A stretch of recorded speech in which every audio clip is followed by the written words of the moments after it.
Selamat malam jemaat sekalian. Senang bisa bertemu kembali pada pertengahan minggu karena satu kali seminggu itu tidak cukup. Ya.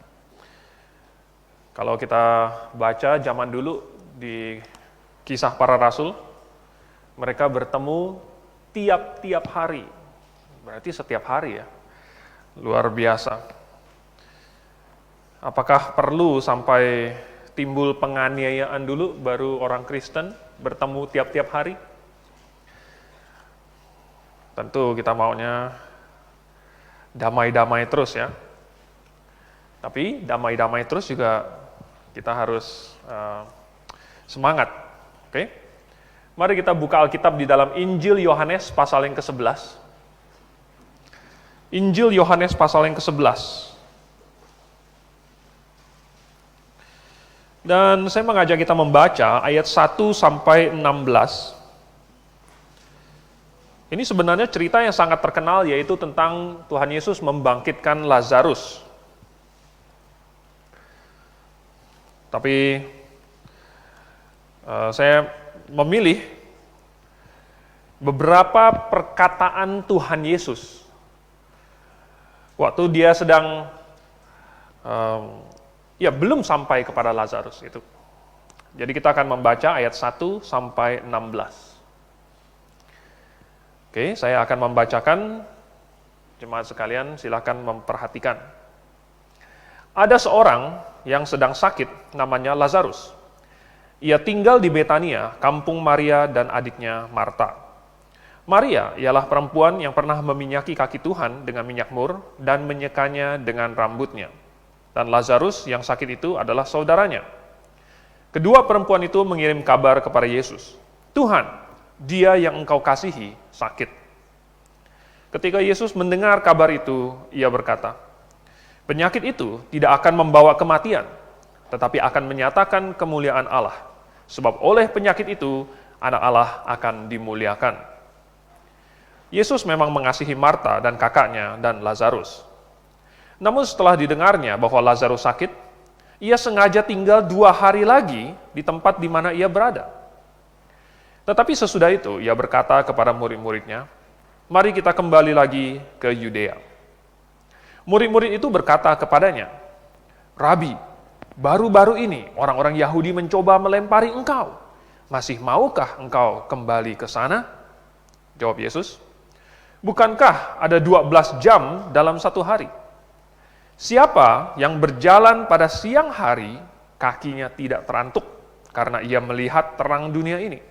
Tetapi jikalau seorang berjalan pada malam hari, kakinya terantuk, karena terang tidak ada di dalam dirinya.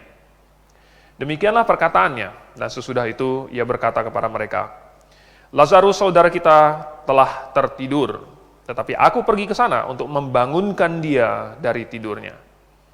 Maka kata murid-murid itu kepadanya, Tuhan, jikalau ia tertidur, ia akan sembuh. Tetapi maksud Yesus ialah tertidur dalam arti mati. Sedangkan sangka mereka, Yesus berkata tentang tertidur dalam arti biasa. Karena itu Yesus berkata dengan terus terang, Lazarus sudah mati.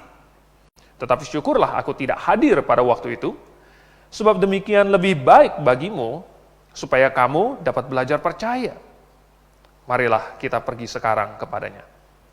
Lalu Thomas yang disebut Didimus berkata kepada teman-temannya, yaitu murid-murid yang lain, marilah kita pergi juga untuk mati bersama-sama dengan dia. Mari kita tundukkan kepala, kita berdoa. Bapa di surga, terima kasih.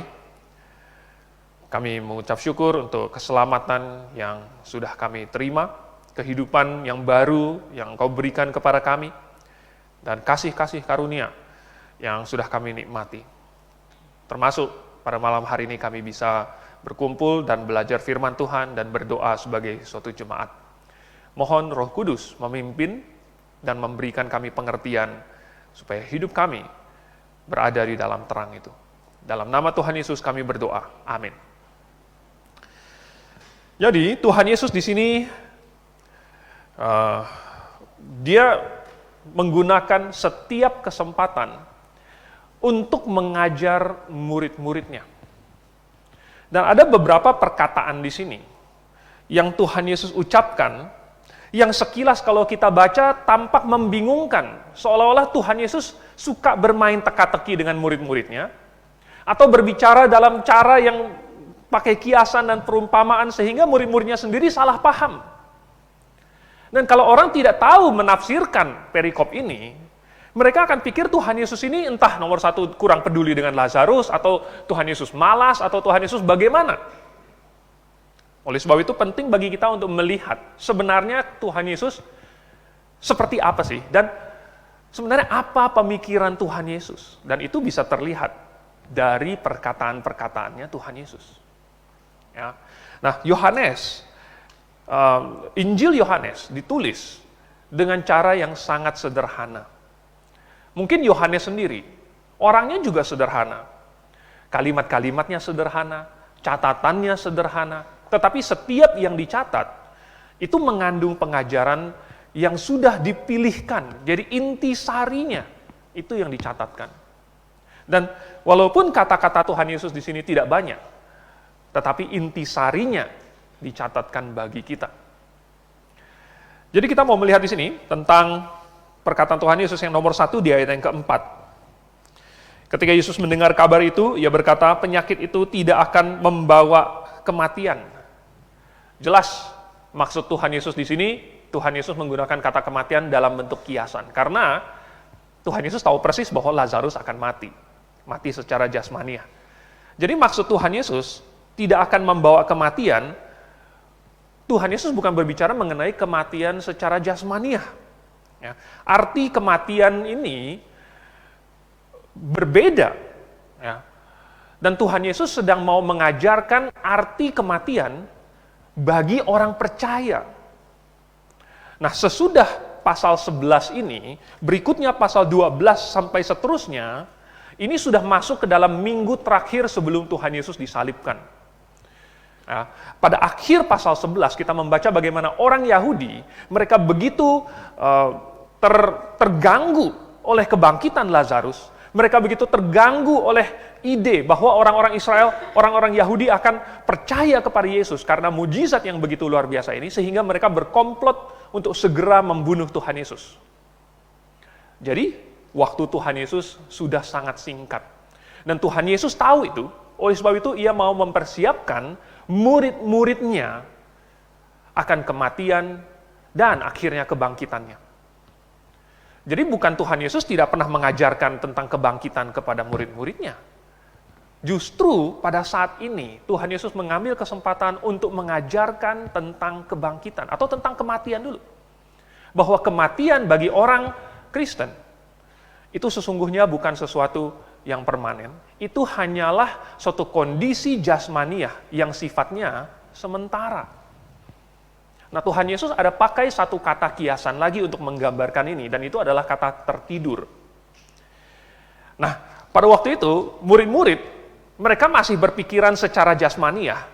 Mereka pikir Tuhan Yesus bilang Lazarus tertidur, itu seperti kita sekarang tidur, dan nanti, ya kalau misalnya orang sakit lalu tidur, habis bangun tidur, ya lebih baikan, enakan, begitu. Tetapi Tuhan Yesus menggunakan kata tertidur itu sebagai suatu kiasan untuk kematian. Kenapa demikian? Sekali lagi, bagi Tuhan Yesus, kematian itu hanyalah kondisi jasmani yang sementara. Dan Tuhan Yesus pernah menggunakan istilah yang sama. Ini bukan pertama kalinya Tuhan pakai istilah ini. Kalau kita kembali ke Matius pasal 9, ya, Tuhan Yesus dipanggil oleh Yairus karena anak putrinya sakit dan bahkan akhirnya meninggal. Waktu Tuhan Yesus sampai di rumah Yairus, orang-orang sudah menangis, mereka sudah anaknya sudah mati. Tetapi Tuhan Yesus malah berkata, jangan ganggu karena anak itu tertidur. Dan mereka semua menertawakan Yesus. Bagaimana menyebut anak itu tidur padahal anak itu sudah mati? Tuhan Yesus menggunakan kata yang sama di situ, bahwa dia hanya tertidur. Tentu Tuhan Yesus tahu persis apa yang akan ia lakukan, dia akan bangkitkan itu putri. Lalu kemudian misalnya lagi di dalam Kisah Para Rasul pasal 7 ayat 60, Stefanus dilempari dengan batu, dan kalau kita baca di situ, waktu dia berdoa kepada Tuhan, ya, Bapa ke dalam tanganmu kuserahkan nyawaku, lalu matilah dia. Kata matilah, meninggal itu kata yang sama untuk kata tertidur. Dan dalam King James Version bahasa Inggris diterjemahkan dengan setia dan dia tertidur. Lukas menggunakan kata dan dia tertidur. Di dalam 1 Korintus pasal 15 ayat 6, ayat 18 juga sama, ya, mengacu kepada orang-orang percaya ketika mereka tertidur. Di dalam 2 Petrus, pasal yang ketiga dan yang keempat, bapak-bapak yang telah tertidur, semuanya dalam bahasa Indonesia, diterjemahkan meninggal. Dan nggak salah juga, karena pemakaian kata tertidur di situ adalah kiasan untuk meninggal. Di dalam 1 Tesalonika pasal 4, ayat 13-18, ini terkenal sekali, ada 2 kali dikatakan di situ tertidur. Ya. King James Version bahasa Inggris dengan setia menerjemahkannya tertidur, tetapi dalam bahasa Indonesia diterjemahkan mati atau meninggal. Sebenarnya Alkitab atau Tuhan Yesus, penulis-penulis Alkitab, dengan konsisten menggunakan kata kiasan tertidur ini untuk menggambarkan kondisi mati jasmaniah. Ini merupakan suatu paradigma yang melihat kematian bukan sebagai sesuatu yang permanen. Wow. Padahal, saya sendiri belajar kedokteran, yang namanya sudah mati, tidak bisa dihidupkan kembali. Ya. Tentu, ada novel fiksi, mungkin Anda pernah dengar Dr. Frankenstein. Ya. Dr. Frankenstein ini adalah ceritanya, ada orang yang mengambil potongan-potongan mayat dari kuburan, lalu kemudian disambung-sambungkan, dijahit-jahit semua gitu, menjadi gabungan gitu, bagian kepalanya beda, tangannya beda, semuanya dari bagian-bagian tubuh, lalu kemudian dihidupkan dengan sambaran petir, begitu. Ya, jadi sambaran petir, lalu kemudian listriknya itu dialirkan ke tubuh si mayat itu, lalu kemudian hidup kembali dan jadi monster Frankenstein. Itu cuman fiksi saja. Itu bohongan. Yang sudah mati tidak bisa dihidupkan kembali. Tetapi bagi Tuhan Yesus justru sedang mau mengajarkan kepada murid-muridnya bahwa yang mati secara jasmani itu hanya tertidur saja. Beberapa hari lagi Tuhan Yesus sendiri akan mengalami kematian. Tetapi tidak perlu takut, tidak perlu khawatir. Karena kematian itu sifatnya hanya sementara saja. Pak Herman barusan meninggalkan kita hari Senin yang lalu. Nah, kita sebagai satu jemaat yang sudah mengenal beliau lama, belasan tahun mungkin, kenal bahwa beliau adalah orang yang sangat setia. Dan dari kesetiaannya itu, kita bisa melihat imannya. Dan iman itulah yang menjadi perbedaan antara orang yang percaya dengan orang yang tidak percaya. Dan Tuhan Yesus berkata, nanti kita mungkin lain kali kita akan baca, Tuhan Yesus tanya kepada Maria, percayakah engkau? Maria bilang, aku percaya. Dan di dalam kepercayaannya itu, ya, Maria percaya bahwa nanti, di akhir zaman, orang-orang mati akan dibangkitkan. Pengertian ini sudah Tuhan Yesus ajarkan sejak Tuhan Yesus sebelum itu berarti sudah diajarkan. Dan rupanya Maria dan Marta mendengarkan dengan baik. Kalau kalian ingat, Maria pernah duduk di kaki Tuhan Yesus mendengarkan, berarti dia mendengarkan dengan sangat seksama. Dan Tuhan Yesus sudah pernah berbicara mengenai hal ini, sudah mengajarkan tentang kematian, tentang kebangkitan, dan Maria percaya. Nah, Tuhan Yesus bilang, barang siapa percaya kepadaku, ia akan hidup walaupun ia sudah mati. Ini suatu pengajaran yang luar biasa. Makanya Tuhan Yesus bilang, ini ya, bahwa penyakit ini tidak membawa kematian. Yang Tuhan Yesus maksud, tidak membawa kematian yang permanen. Nah, bisa atau tidak? Suatu penyakit membawa kematian jasmani? Bisa. Bisa. Dan itu kita diingatkan setiap hari. Ya. Minimal tahun 2021-2022 ini saja, sudah begitu banyak anggota jemaat kita yang mati. Karena tua, bukan karena COVID. Ya. karena tua. Tetapi itu mengingatkan kita terus bahwa manusia mati. Tetapi ada penghiburan karena kematian itu sifatnya cuman sementara saja. Jadi, bagi orang yang ada di dalam Kristus, kematian itu cuman sementara, malahan mengantarkan kita kepada kehidupan yang sesungguhnya. Tahukah Anda bahwa kehidupan kita di muka bumi ini adalah suatu kehidupan yang sangat-sangat menyedihkan. Kita lahir dalam kondisi seperti apa?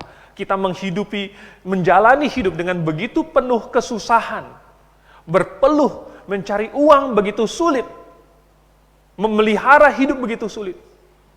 Lalu kemudian mati dengan keadaan yang menyusahkan juga. Tetapi, kalau nanti kita bersama-sama dengan Tuhan Yesus, maka itu adalah kehidupan yang sesungguhnya. Di mana tidak ada lagi sakit penyakit. Di mana tidak ada lagi air mata bahkan. Dan itulah kehidupan yang sesungguhnya. Dan pintu gerbangnya adalah kematian. Oleh sebab itu kematian bukan sesuatu yang menakutkan. Bukanlah sesuatu yang menyedihkan lagi. Tetapi sesuatu yang bahkan bisa kita lihat sebagai sesuatu yang dirindukan. Karena ada pengharapan di baliknya. Jadi, Tuhan Yesus bilang bahwa itu tidak membawa kematian. Malahan katanya, itu adalah tetapi akan menyatakan kemuliaan Allah. Sebab oleh penyakit itu, anak Allah akan dimuliakan. Oh, untuk kemuliaan Tuhan. Tapi bukan berarti Tuhan berkata bahwa orang sakit itu adalah demi kemuliaan Tuhan. Ya. Tuhan mau bikin orang sakit gitu, supaya Tuhan dimuliakan. Semakin banyak orang sakit, semakin dimuliakan. Bukan seperti itu. Ya.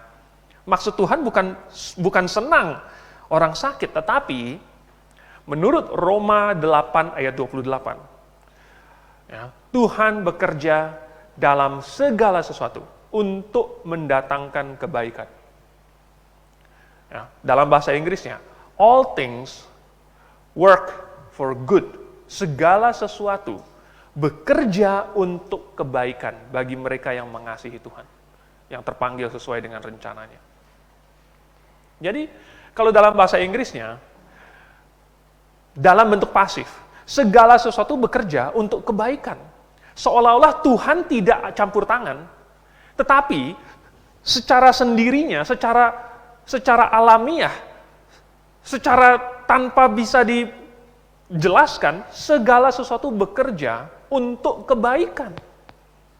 Dalam bahasa Indonesianya, Tuhan secara aktif bekerja dalam segala sesuatu, mengatur ini dan itu, atau mengizinkan ini dan itu, supaya semuanya bekerja sama untuk mendatangkan kebaikan.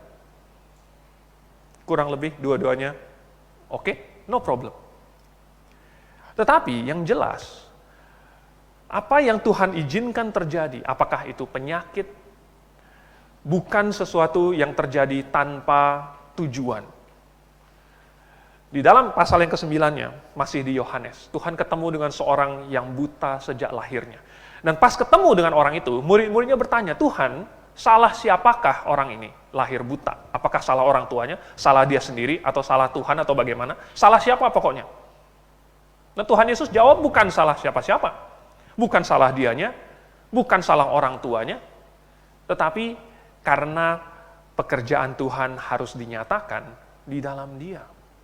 Nah mungkin sampai di sini orang mungkin protes, loh kenapa si orang buta ini dijadikan semacam kanvas gitu, supaya Tuhan bisa melukis suatu mahakarya yang indah.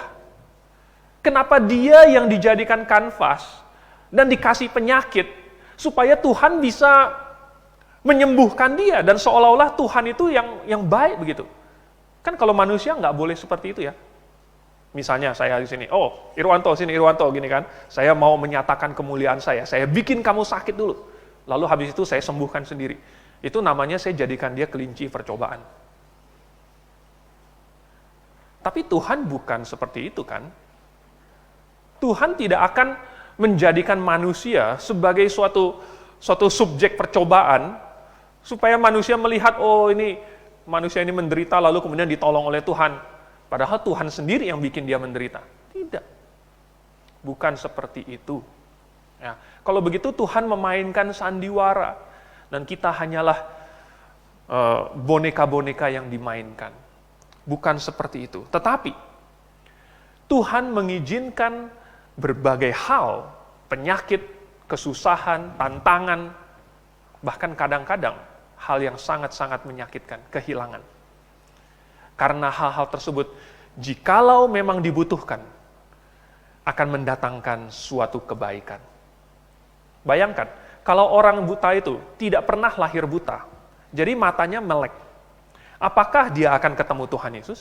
Apakah dia akan mengalami mujizat yang akan mengubah pandangan dia? Apakah dia akan menyadari siapa Tuhan Yesus itu? Apakah dia akan duduk di situ dan Tuhan Yesus akan ketemu dia? Apakah dia akan percaya kepada Yesus? Tidak tahu. Yang jelas, dengan dia lahir buta sampai 40-an tahun, lalu dengan dia ketemu dengan Tuhan Yesus dan matanya dicelikkan, dia bisa ketemu dengan dan percaya kepada Yesus. Dengan dia bisa percaya kepada Yesus, itu sudah membayarkan 40 tahun lebih dia buta. Karena masuk surga jauh lebih berharga daripada punya mata selama 40 tahun. Jadi, Tuhan mengizinkan hal-hal terjadi. Karena apabila itu dibutuhkan, kalau itu yang dibutuhkan, supaya seseorang mendapatkan kebaikan, maka Tuhan rela melakukannya, mengizinkannya. Bukankah itu juga yang kita sebagai orang tua lakukan bagi anak-anak kita? Kalau menurut kita, anak kita perlu suatu ujian, kita akan biarkan anak itu melewati ujiannya. Masakan kita bilang, oh, nggak usah diuji, nggak usah ikut ujian, langsung naik kelas saja. Tidak ada orang tua yang berkata seperti itu. Orang tua membiarkan anak-anaknya diuji, dicoba, dan bahkan kadang-kadang membiarkan anak-anaknya mencoba dan terjatuh dan bangkit lagi. Kalau tidak jatuh, mungkin dia tidak akan belajar. Mungkin dia tidak akan kapok. Kita sebagai orang tua pun melakukan hal yang sama bagi anak-anak kita. Apalagi Bapa kita yang di surga. Jadi, Tuhan Yesus bilang ini untuk kemuliaan Tuhan. Yang Tuhan maksud adalah cukup luas. Bukan hanya untuk Lazarus sendiri, tetapi untuk Maria dan Marta, untuk orang-orang Yahudi yang menghadiri acara waktu itu, dan murid-murid Tuhan Yesus sendiri. Semuanya akan menerima manfaat. Plus kita hari ini yang membaca catatannya, juga menerima manfaatnya. Benar-benar bahwa penyakit ini mendatangkan kemuliaan bagi Tuhan. Oke. Waktu saya habis. Padahal masih banyak. Ayat yang ke-9. Ayat yang ke-9, ini Tuhan Yesus bilang lagi. Jawab Yesus, bukankah ada 12 jam dalam satu hari? Siapa yang berjalan pada siang hari, kakinya tidak terantuk karena ia melihat terang dunia ini. Tetapi jikalau seorang berjalan pada malam hari, kakinya terantuk karena terang tidak ada di dalam dirinya. Apa maksudnya berjalan dalam terang? Ini bagaikan terang jalannya itu disinari, diterangi. Jalan yang diterangi terlihat dan tidak akan membuat orang tersandung. Ini bagaikan ada terang dari Tuhan, ada petunjuk dari Tuhan, ada pimpinan dari Tuhan, di mana bagian-bagian yang tidak diterangi itu, ini jelas bukan yang Tuhan inginkan. Ya. Tuhan tidak memimpin kepada bagian-bagian yang gelap.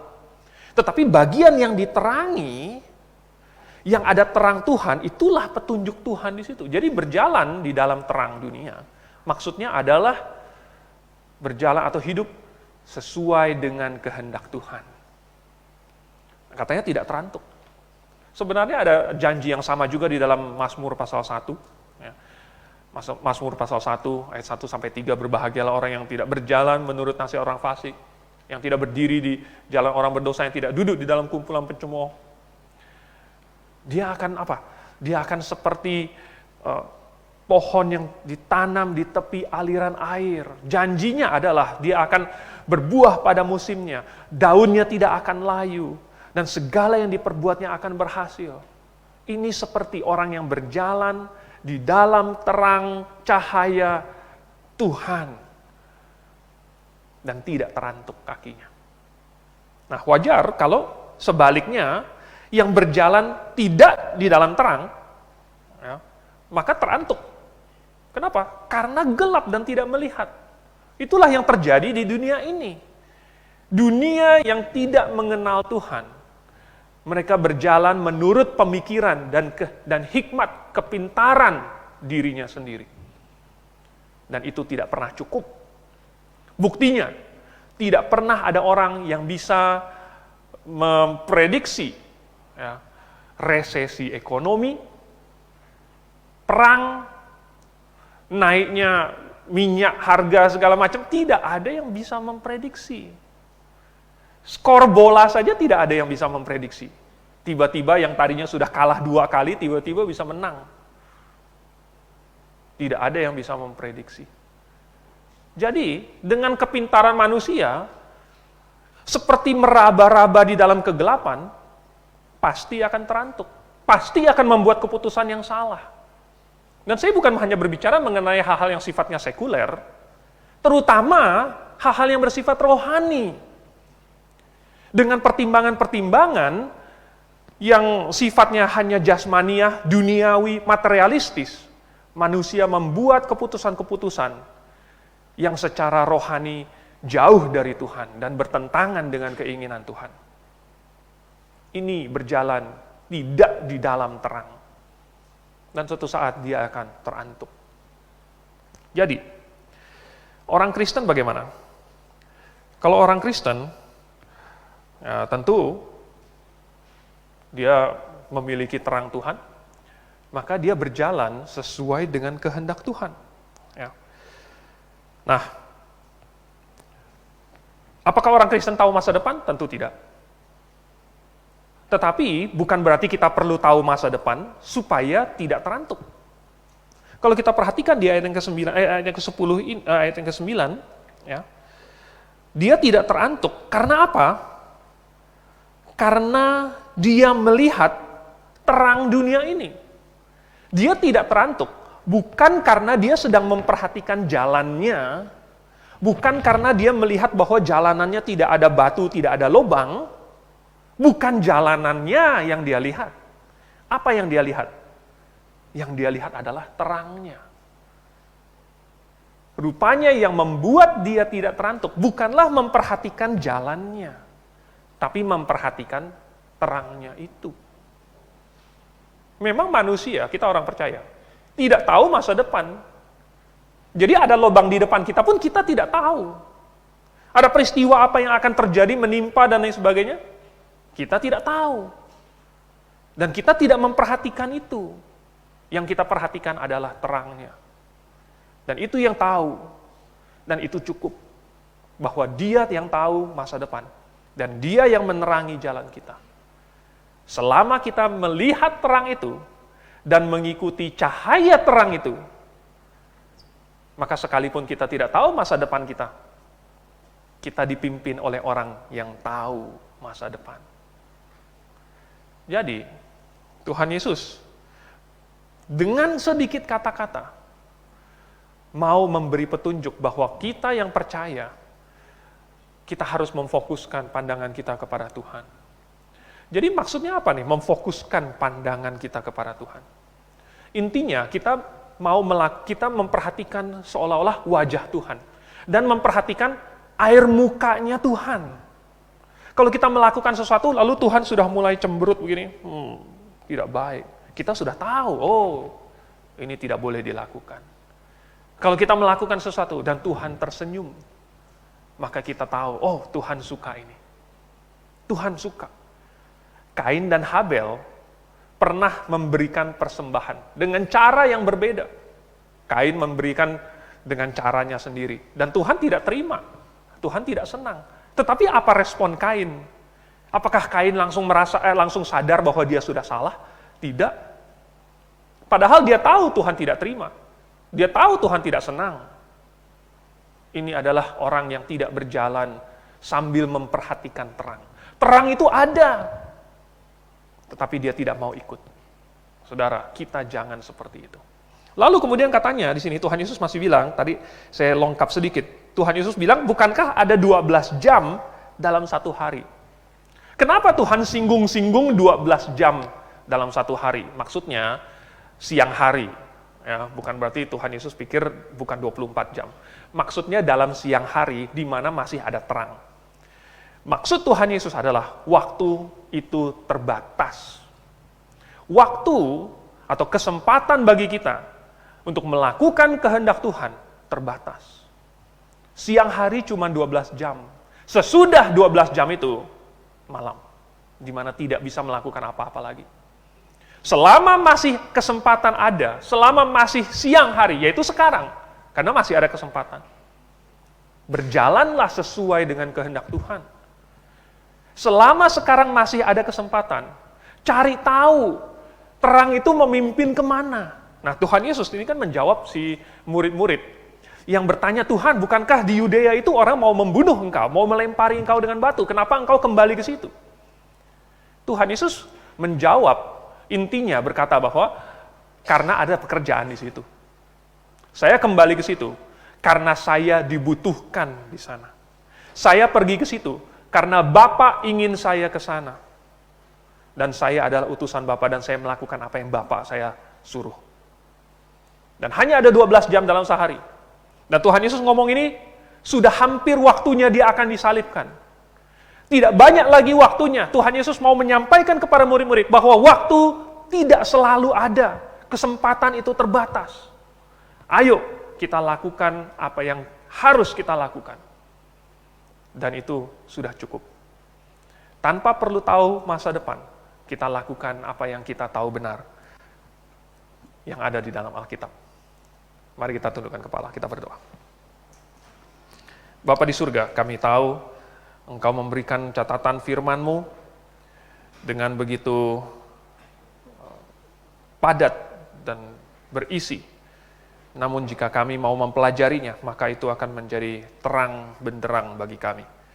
Biarlah terang dunia bukan hanya memancarkan terangnya di luar, tetapi juga di dalam hati kami, sehingga kami mengerti dan beroleh kekuatan, keberanian untuk melakukan apa yang benar sesuai dengan terang-Mu. Dan kami mohon Engkau yang akan mendengarkan permohonan kami, doa-doa kami, biarlah Engkau yang menjawabnya sesuai dengan rencana-Mu. Dalam nama Tuhan Yesus kami berdoa. Amin.